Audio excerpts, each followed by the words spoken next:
अमर रहे, अमर रहे, अमर रहे। वीर सिद्धू कान्हू मुर्मू अमर रहे, अमर रहे, अमर रहे।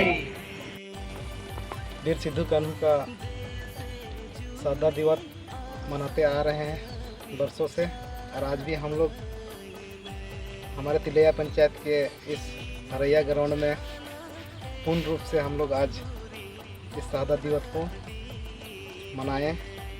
और यही मेरा आशा रहेगा कि हर साल हम लोग यहाँ पे इस शहादत दिवस को, इस साल तो शुरुआत है, लेकिन अगले साल धूमधाम से हम लोग इस सिद्धू कान्हू का शहादत दिवस को मनाने का प्रयास करेंगे। भाई और इनके पिता का नाम चुनू मांझी, इनके 4 पुत्र सिद्धू मुर्मू, कान्हू मुर्मू, चांद और भैरव, और इन्होंने भारत में अंग्रेज़ों के खिलाफ प्रथम क्रांतिकारी सेनानियों में आते हैं।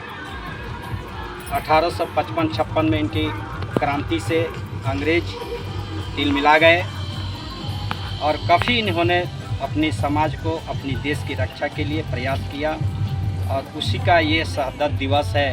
हर वर्ष 30 जून को हम लोग मनाते आए हैं, और ऐसे सेनानियों को याद करने का और इनकी जो विचार है, इनके बीच समझ को हम लोग को सीखना है। आज हमको आज भी सिद्धू कान्हू बनना है, यही ख्वाब, यही आशा विश्वास के साथ आज हम अपना वाणी को यही विराम करते हैं।